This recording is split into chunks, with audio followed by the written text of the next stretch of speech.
Bonjour à tous et bienvenue dans ce premier épisode de Dessine-moi un studio. Dans cette émission, nous allons parler de l'histoire d'une société de production, ses créateurs, de ses débuts à aujourd'hui, et nous allons commencer avec le studio Klasky Csupo. C'est parti!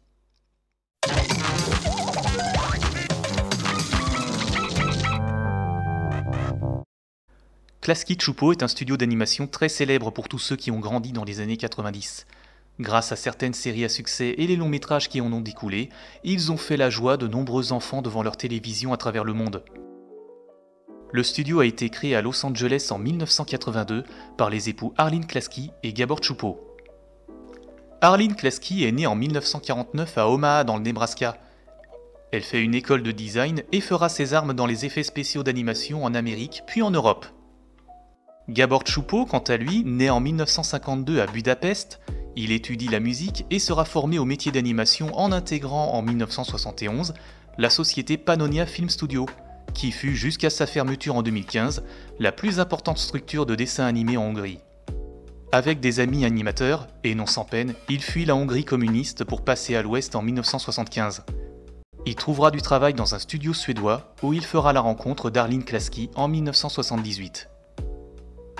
Tous deux rêvent de travailler à Hollywood, et c'est l'année suivante qu'ils décident de s'installer à Los Angeles où ils se marièrent. Gabor Csupo se fera naturaliser et trouvera un poste d'animateur dans l'illustre société Hanna-Barbera. Mais lui et sa femme veulent être indépendants et ils ont un fort désir de faire quelque chose de différent des conventions. Ils montent les fondations de leur société commune Klasky Csupo au début des années 80 dans la chambre d'amis de l'appartement qu'ils occupaient, avant d'emménager dans un vrai bureau en 1983. Ils travailleront notamment dans le graphisme, la publicité, les logos d'entreprise ou encore sur des bandes annonces. Mais c'est en 1987 que le studio prend réellement son envol, en étant contacté par le réalisateur et producteur James L. Brooks, qui est en train de développer avec Matt Groening une série d'interludes animés pour les besoins de l'émission The Tracy Ullman Show, produite par la société Gracie Films et diffusée sur la chaîne Fox. Il est alors demandé au studio d'animer une série de mini-courts-métrages axés sur une famille dysfonctionnelle, sobrement intitulée Les Simpsons. C'est donc au jeune studio que fut confié le développement de la très célèbre série, de ses prémices au Tracy Ullman Show jusqu'à ses débuts en tant que série télévisée régulière. Certains membres de l'équipe, comme David Silverman ou Wes Archer, deviendront non seulement des collaborateurs réguliers de la série, mais aussi des grands noms de l'animation. Ce fut d'ailleurs Giorgi Peluche, la coloriste de Klasky Csupo, qui proposera la couleur jaune pour la peau des personnages. Une idée qui sera rapidement validée par Gabor Csupo, puis par Matt Groening. La série est un succès dès ses débuts et atteint un record d'audience lors de la deuxième saison, ce qui permet au studio de se faire un nom et d'engager du personnel.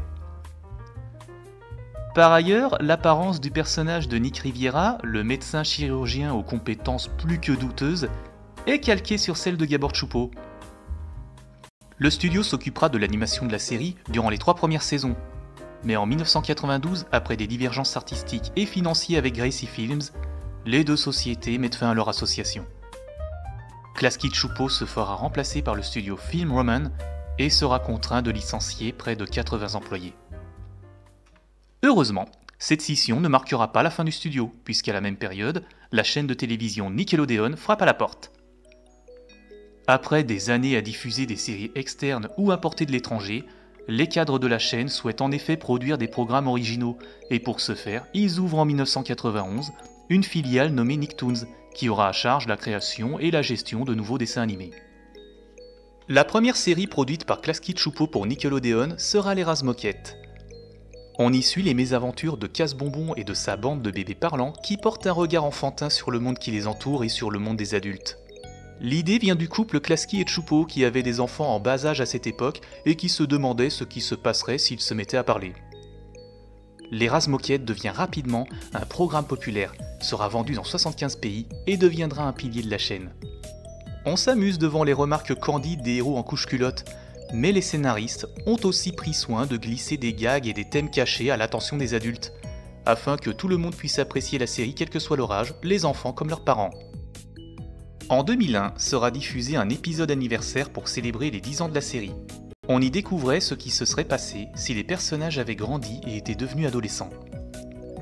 L'accueil effervescent que les fans réserveront à cet épisode spécial convaincra le président de Nickelodeon de produire une série spin-off inspirée de cet épisode. C'est ainsi qu'en 2003 sera diffusée la série Les Races Bitume où on retrouve nos bébés devenus grands et faisant face aux affres de la puberté. Ce type d'évolution pour une série animée est assez rare pour le souligner. Le studio crée d'autres œuvres pour Nickelodeon. Drôle de monstre qui montre le quotidien de 3 monstres adolescents qui étudient la meilleure façon de faire peur aux humains. La famille de la jungle sur une famille d'explorateurs en Afrique et leur fille capable de parler aux animaux. Rocket Power, axé sur les préadolescents et leur rapport au sport extrême, inspiré des enfants Klasky Csupo. Mais aussi Ginger, une série pour adolescents abordant des thèmes adultes créée par Emily Kapnek, qui a la particularité de faire changer les tenues vestimentaires des personnages à chaque épisode, alors que les conventions répandues dans les séries animées est que les personnages portent toujours les mêmes vêtements. Ils travailleront également pour d'autres chaînes, ainsi ils créeront Duckman, une série animalière à l'humour grinçant pour USA Network, mais aussi Santo Bugito, une parodie de western avec des insectes, cette fois pour la chaîne CBS. Des longs métrages pour le cinéma seront tirés de leur série. On comptera 2 films pour les Razmoquettes, qui seront de grands succès au box-office, un film pour la famille de la jungle, ainsi qu'un crossover entre les 2 œuvres. Un studio d'animation, c'est aussi un style graphique qui lui est propre. Les personnages des productions Klasky Csupo auront généralement des formes de visage difformes, des grandes lèvres ou des grandes bouches ainsi que des yeux exorbités. Conceptuels pour les uns, repoussants pour les autres, les 2 producteurs assumeront d'emblée ce trait visuel. D'une part, ils souhaitaient se démarquer des designs habituels des dessins animés des années 80 et 90, d'autre part, ils étaient pleinement conscients qu'ils n'arriveraient jamais à atteindre la beauté des œuvres des studios Disney, et que de toute manière, ils n'allaient pas chercher à l'atteindre. Selon Klasky et Csupo, le public recherchait quelque chose d'inédit à cette époque, et grâce au savoir-faire qu'ils ont acquis dans les studios européens, mais aussi lors de la production des Simpsons, ils apposèrent un style unique dans le paysage audiovisuel. En 1995, Arlene Klasky et Gabor Csupo divorcent. On aurait pu craindre que cet événement porte préjudice à l'avenir d'un studio dont la réputation n'était plus à faire. Mais heureusement, ils continueront leur collaboration malgré tout, grâce à leur point de vue artistique semblable et à une amitié qui a perduré après leur divorce, ce qui leur permit de pouvoir continuer à travailler sur les projets de la firme. Au milieu des années 2000, le studio subit une baisse d'activité, avant que Nickelodeon ne mette fin à leur contrat, ce qui conduisit à un gel du studio en 2008. Durant la période déclinante du studio, c'est Gabor Csupo qui sera le plus productif. Il réalise 2 films en prise de vue réelle. D'abord Le Secret de Terabithia, un film émouvant sur l'importance de l'imagination enfantine dans une triste réalité, et ensuite Le Secret de Moonacre, un pur film d'heroic fantasy. Il réalisera pour Spike TV Immigrants, une série pour adultes racontant les déboires d'une famille hongroise qui immigre aux États-Unis et s'installe à Los Angeles, en compagnie de familles russes et pakistanaises. Cette série, dont le concept fait écho au parcours de Gabor Csupo lui-même, ne sera jamais diffusée, et les épisodes furent compilés afin d'en tirer un long métrage qui sortira dans les salles en Hongrie et directement en DVD aux États-Unis. Le studio Klasky Csupo rouvrira ses portes en 2012. Ses fondateurs réaliseront principalement des web-séries, et sous l'impulsion de Nickelodeon, ils travailleront sur le développement de futurs reboots de leurs séries classiques. En 2021 sortira une version en images de synthèse des Razmoquettes. C'est peut-être le début d'un renouveau pour un studio au style atypique qui aura marqué toute une génération d'enfants et définitivement laissé son empreinte dans le monde de l'animation grâce à des œuvres qui auront à la fois fait rire et ému des spectateurs du monde entier. J'espère que cette vidéo vous aura plu et sur ce, je vous dis à la prochaine pour une autre chronique. Salut à tous!